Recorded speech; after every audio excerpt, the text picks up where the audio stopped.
नमस्कार, स्वागत है आपका मेरे YouTube चैनल नितेश ब्लॉग में। और आज मैं आया हूँ राजभवन में एक चल रही है प्रदर्शनी। और प्रदर्शनी के अंदर तरह तरह की सब्जियाँ और यहाँ जितनी भी हमारे भारत देश में उगती हैं उन सब्जियों के बारे में दिखाया गया है। और चारों तरफ पूरा बना हुआ है, ये देखिए सारी ब्लैक हुई जा रही, चारों तरफ सब्जियां ही सब्जियां हैं। आप देख सकते हैं यहाँ पे तरह तरह के आलू और काफी सब्जियां लगी हुई हैं। तो बताना चाहूँगा कि आप लोग मूली खाने के अगर शौकीन हैं तो आप देख सकते हैं कितनी बड़ी बड़ी मूलियां हैं। और रतालू भी आपने सुना होगा, देखा है। और ये रहा हमारा पेठा, इसी से पेठा बनता है। चलिए मैं चारों तरफ आपको चीज़ें दिखा देता हूँ। प्रदर्शनी काफ़ी अच्छी है। तो दोस्तों बता दूं कि मोदी जी के बारे में तो आपको पता ही होगा कि वो कौन सा मशरूम खाते हैं। वो खाते हैं गुंची मशरूम, जो कि यहाँ पे उपलब्ध ही नहीं है, क्योंकि वो मशरूम इतना महंगा आता है कि हर आदमी उसे अफोर्ड नहीं कर पाता है। बाकी आप देख सकते हैं कि इतनी बड़ी बड़ी जो मूलियाँ हैं।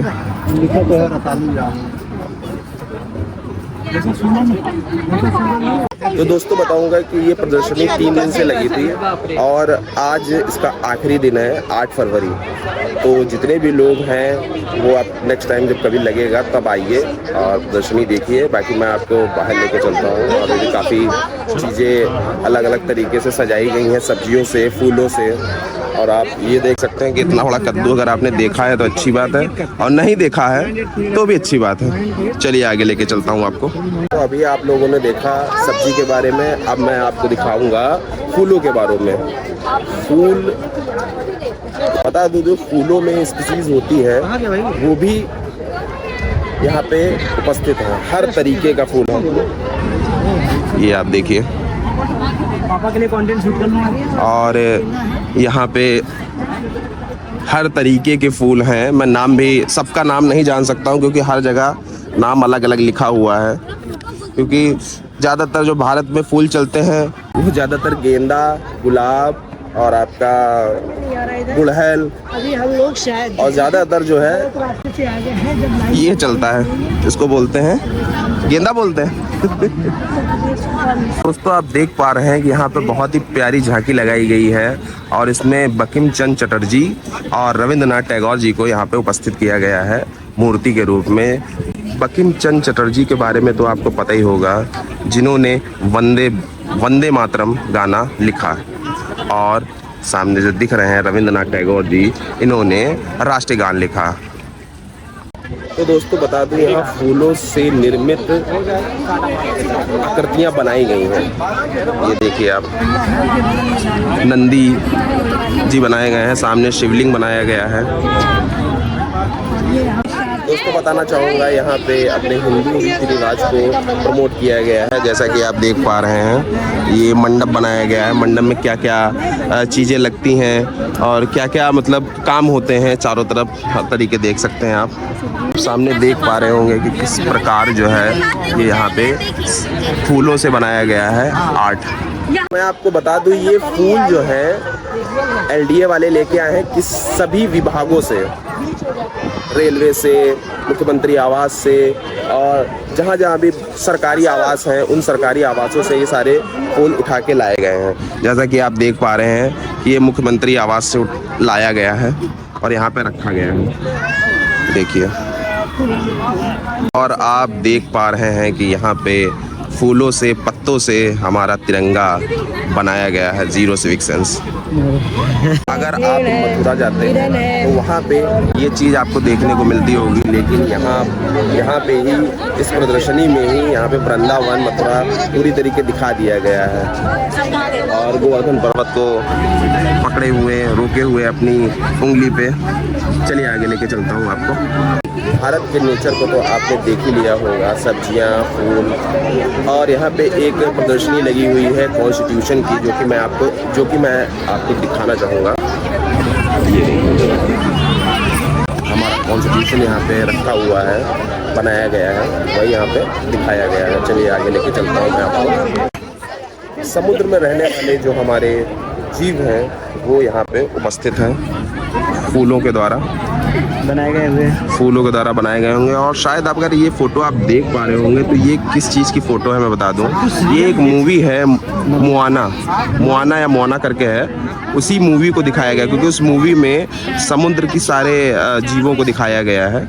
स्टारफिश, ये कछुआ, घोंगा, डॉल्फिन मछली और भी बहुत कुछ। चलिए आगे लेके चलता हूँ।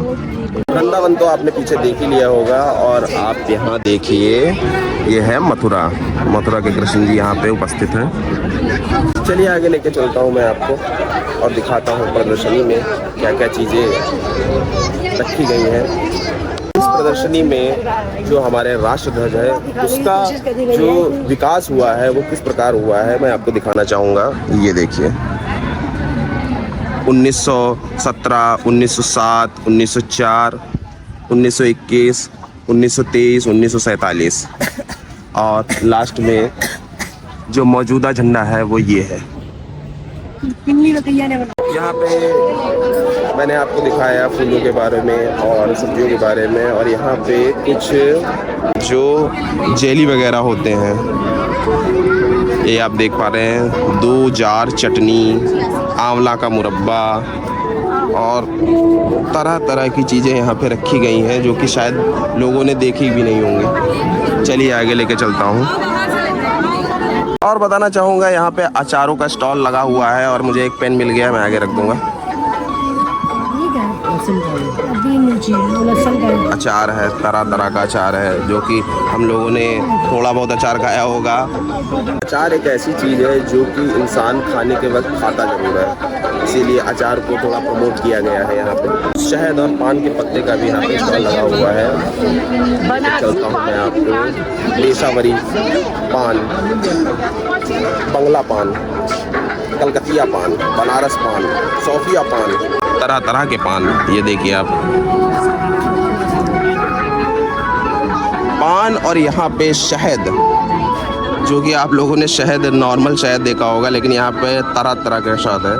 जामुन का शहद, सफ़ेद बासा, मल्टी फ्लावर हनी का शहद, सरसों का शहद देखिए आप। बता दूं यहाँ पे शहद बनाने, शहद कैसे निकाला जाता है उसके यहाँ पे यंत्र भी रखे हुए हैं और क्या क्या चीज़ें लगती हैं तो मैं आपको दिखाना चाहूँगा।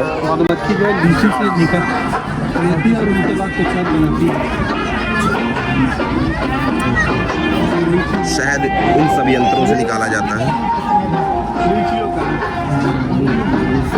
मुंह रक्षक जाली, पोलेन ट्रैप, फीडर, और ये है इसमें मधुमक्खियाँ आती हैं, स्टोर होती हैं, और ये जो है शहद से निकलता है। इतना सब देखने के बाद लास्ट में जो नागफनी होती है कितने प्रकार की होती है, इनकी स्पीसीज यहाँ पे उपस्थित है, मैं आपको दिखाता हूँ। ये देखिए, इसको छूना मना है क्योंकि अगर आप छुएंगे तो खुजली और कांटा युक्त सारी चीज़ें हैं यहाँ पे। देखिए आप,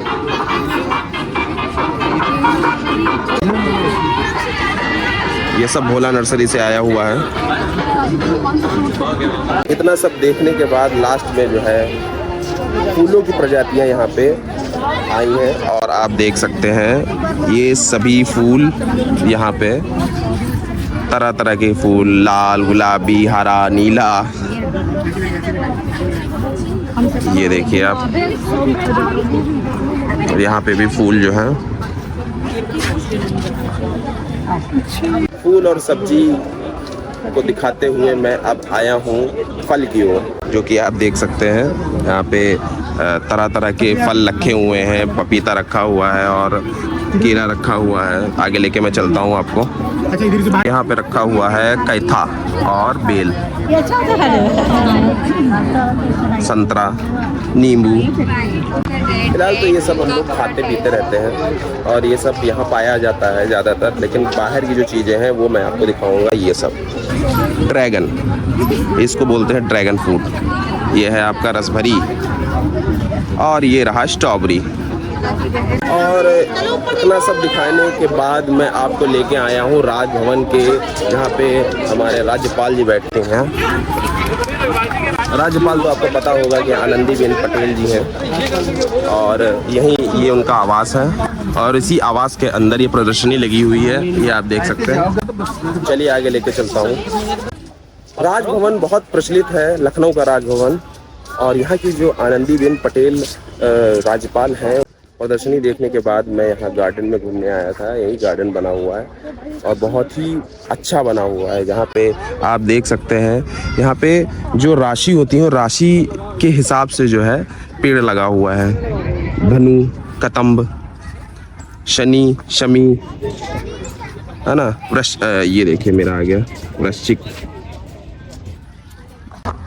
मेरा वृश्चिक राशि है जिसको स्कॉर्पियो बोलते हैं। बताना चाहूँगा दोस्तों कि मैंने सिर्फ अंजीर खाया है, लेकिन आज तक मैंने उसका पेड़ नहीं देखा था।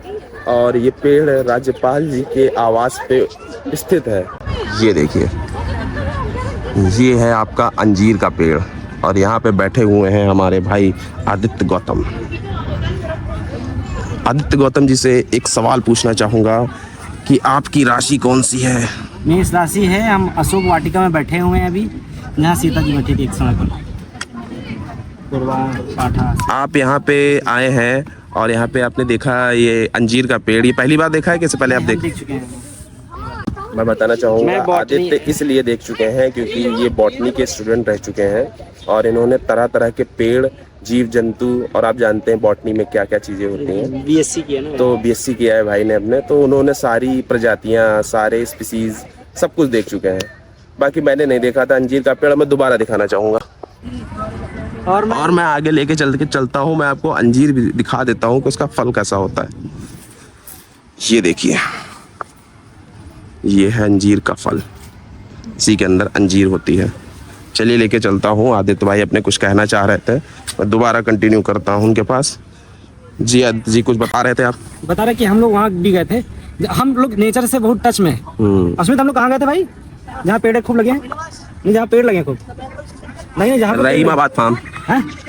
नहीं, जहाँ पेड़ लगे हैं खूब, यहाँ पे रहमान गिरा फार्म। नहीं, यहाँ पे लखनऊ में। अरे जहाँ पे सारे वैरायटी के पेड़ लगे हैं। अच्छा, वो CDSR। हाँ, CDIRS। हाँ, कुछ ऐसे ही। और drug research centre, park, botanical garden गए हुए थे। वहाँ पे मैंने सारी स्पीसीज के पेड़ देखे थे, व्लॉग भी डालते इसके साथ गए थे।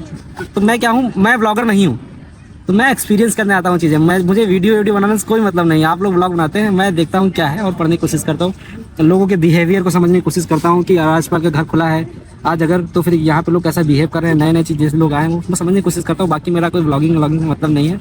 आगे अगर कुछ मेरा तमाशेदार चीज़ें देखने मिलेंगी तो इसकी तैयारियाँ ही हैं बस।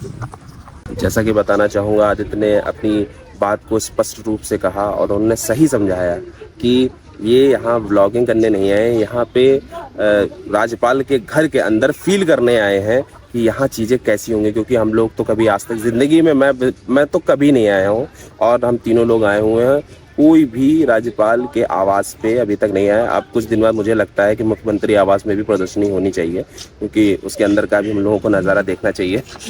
बताना चाहूँगा दोबारा हम लोगों का आना होगा ना होगा, लेकिन हम लोग राज्यपाल जी का जो है घर जो है अंदर से देखने जा रहे हैं और हम तीनों लोग पहली बार आए हैं। मैं पूछना चाहूँगा अस्मित से कि ये कितनी बार यहाँ विजिट कर चुके हैं? कितनी बार आ चुके हैं आप? अरे सुनिए, हम लखनऊ में रह रहे 14 साल से। 14 साल से हमको ये नहीं पता चला कि यहाँ पर सर्दियों के मौसम में पुष्प वो प्रदर्शनी लगती है, और ये नहीं पता था कि यहीं पर राज्यपाल साहिबा का घर है। और आज जब आया हूँ तो देखने का अवसर मिला है। आज मैं अंदाज़ा लगा लूँगा ये जो गवर्नमेंट ऑफिसर्स होते हैं ये कैसी लग्जरी लेविश लाइफ जीते हैं। ऐसे ये जो इमारत है ये कुछ 1796 में बनी थी। तो हमारे शहादत अली खान के बहुत बड़े, बहुत ही अच्छे बादशाह हुए लखनऊ के, उनके निवास के तौर पर फिर अंग्रेज आए। अंग्रेज के ही एक डिज़ाइनर थे क्लाउड मार्टिन साहब, उन्होंने ही इसको डिज़ाइन किया शहादत अली खान जी का ये प्रॉपर निवास बन गया। उसके बाद जब उनकी मृत्यु हो गई और फिर 1857 की क्रांति की लड़ाई छिड़ी, उसके बाद लड़ाई शांत हुई, फिर लड़ाई छिड़ी। लखनऊ के कई क्रांतिकारी, कानपुर के कई क्रांतिकारी यहाँ पर आके रहे और फिर देश हमारा आज़ाद हो गया। फिर ये पूरा बीच में टूरिस्ट प्लेस रहा है, लेकिन उसके बाद जब राज्यपाल साहिबा, आप कह लीजिए जो राज्यपाल के पद पर होते हैं, उनका ये निवास बन गया है, तब से आना बंद हो चुका है। बाकी बहुत ज़्यादा सुंदर है ये। तो आपने देखा कि अस्मित ने पूरा उसका इतिहास बता दिया, ठीक है, मतलब जहाँ हम लोग आए हैं इसका पूरा इतिहास। और यहाँ पे मैं बोल रहा था कि पानी की व्यवस्था नहीं है, लेकिन यहाँ पे पानी की व्यवस्था है। और हम लोग आ चुके हैं राज्यपाल साहिबा के आवास के अंदर। यहाँ पे आप देख सकते हैं कि जो गेट लगे हुए हैं ये बहुत ही महंगे हैं। फिलहाल तो मैंने पहली बार देखा है ऐसा, चिड़ियाघर में ही देखा है। बाकी चलिए अंदर लेके चलता हूँ मैं आपको। और फाइनली हम लोग आ चुके हैं राज्यपाल जी के घर में, मतलब आवास में, और बहुत ही प्यारा बना हुआ है, जस्ट लाइक नवाबों वाला। टहलते टहलते हम लोग आ चुके थे यहाँ पे। सिक्के जो हमारे पुराने इंडियन रुपीस होते हैं, वो पहले कैसे चलते थे, बाद में कैसे हैं, वो सारे यहाँ पे उपस्थित हैं। जैसा कि इकन्नी, अठन्नी, चवन्नी, आप लोगों ने सुना होगा, 1 आना, 2 आना, 3 पैसा, ये सभी यहाँ पे लगाए गए हैं। दोस्तों, गणतंत्र दिवस से लेके 2024 तक के जितने भी सिक्के आए हैं वो सभी यहाँ पे मौजूद हैं। ये देखिए, ये बड़े बड़े सिक्के आप लोगों ने पहले देखे होंगे। ये देखिए जो कि अब बंद हो चुके हैं। ये अठन्नी है, 50 पैसे, और सभी सिक्के यहाँ पे मौजूद हैं, 10 के, 5 के। चलिए आगे लेके चलता हूँ मैं आपको। की हुई है जो कि आप देख सकते हैं। और यहाँ पे सभी विभागों का जो एक स्टॉल लगा हुआ है, जो प्रमोट कर रहे हैं अपने अपने विभाग को। बता दो, मैं सारे विभागों में फॉर्म डाल चुका हूँ, लेकिन नौकरी किसी में भी नहीं लगी है, इसीलिए ब्लॉगिंग स्टार्ट कर दी है। चलिए आगे लेके चलते। विमान है, लड़ाकू विमान है, वो HAL द्वारा बनाए गए हैं। चलिए आगे लेके जाओ। ये रहा आपका आधार सेंटर। चलिए, सारे कैंप लगे हुए हैं। और रेशम निदेशालय में आपको दिखाता हूँ। देखिए रेशम कैसे बनती है। ये देखिए, यहाँ पे रेशम के जो कीड़े होते हैं वो कीड़े यहाँ पे उपस्थित हैं। ये देखिए सामने। चलिए आगे लेके चलता हूँ मैं। ये देखिए, बता दूँ, इतना सब देखने के बाद मैं आया हूँ इंडियन आर्मी के जो यूज़ करने वाले उपकरण हैं, जैसे कि ड्रोन, वो मैं आपको दिखाना चाहूँगा। ये देखिए, आप लोगों ने ऐसे ऐसे ड्रोन शायद नहीं देखे होंगे, और सबसे मिनी ड्रोन है ये। ये सभी ड्रोन यहाँ पे उपस्थित है। मैं आगे लेके चलता हूँ आपको। यहाँ पे इंडियन आर्मी के जो ड्रोन हैं जो यूज़ किए जाते हैं वो यहाँ पे दिखाए गए हैं। ये देखिए, ये सभी ड्रोन हैं, और स्कोप है 8x 9x, जो कि PUBG में आपने देखा होगा। और चलिए मैं आगे लेके चलता हूँ। रेडियो सेट, ये रेडियो सेट इस वजह से होते हैं कि जैसे कि पहाड़ों पे या कहीं पे नेटवर्क नहीं आते हैं, तो रेडियो फ्रिक्वेंसी को सेट करके ये बात कर सकते हैं। जैसा कि सर बैठे हैं। थर्मल मतलब आदमी। इस प्रदर्शनी में एक देश का भी नाम आया है, जो कि पाकिस्तान। इसके बारे में भी यहाँ पे थोड़ा सा दर्शाया गया है। जैसा कि आप देख पा रहे हैं, ये कुर्सी जो है ये अधिकारी की कुर्सी है। यह कुर्सी पाक आर्मी की 32वीं पंजाब बटालियन की है। ये देख सकते हैं आप, और बहुत अच्छा यहाँ पे लगा। जैसा कुछ समय पहले यहाँ पे डिफेंस एक्सपो लगा था, उसमें भी ये सब चीज़ें दिखाई गई थी, लेकिन इतना डीप नहीं दिखाई गई थी, जो कि हम लोगों ने आज देखी है। और ये देखिए, ये इसको क्या बोलते हैं आप लोग बताइएगा। तो आपने आर्मी के जो वार के जो उपकरण होते हैं वो आपने पिक्चरों में देखे होंगे, लेकिन मैं आपको रियल में दिखाऊंगा। ये देखिए, 1000 राउंड, और ये रखी है आपकी मशीन गन। मशीन गन को मैं थोड़ा सा आगे से दिखाता हूँ। ये रही मशीन गन, धक धक धक धक चलती है। और ये रखा है ऑटोमेटिक ग्रेनेड सिस्टम, यही बॉर्डर में यूज़ किया गया था। मूवी में जो यूज़ किए जाते हैं, मतलब देखते हैं आप, वो यही है। ये देखिए आप, ग्रेनेड फेंकने वाला। PUBG में तो आपने बहुत सारी गन्स देखी होंगी लोकल में, लेकिन मैं आपको रियल में दिखा रहा हूँ। सभी गन्स यहाँ पे रखी हुई हैं। ब्रह्मोस नहीं बनी है ना यहाँ पर, यहीं पे बनना है ब्रह्मोस। स्कोप के साथ सारी स्नाइपर्स गन यहाँ पे रखी हुई हैं। चलिए आगे लेके चलता हूँ मैं आपको। और हम लोगों ने राजभवन का जो है पीछे से दृश्य दिखाया था, आगे से मैं आपको दिखा दूँ। ये रहा, और यहाँ पे फाउंटेन भी है जो कि जनेश्वर मिश्र पार्क जैसा ही कुछ दिखता हुआ। चलिए लेके चलता हूँ थोड़ी ठंडी ठंडी हवाओं में। ये रहा राजभवन के अंदर का फाउंटेन, बहुत ही प्यारा और बहुत ही अच्छा। और दोस्तों मैंने पूरा आपको प्रदर्शनी का पूरा व्यू दिखा दिया, सारी चीज़ें दिखा दी, और मैं अब इस ब्लॉग को यहीं पे ख़त्म करता हूँ और मिलते हैं नेक्स्ट ब्लॉग में। अभी के लिए बाय।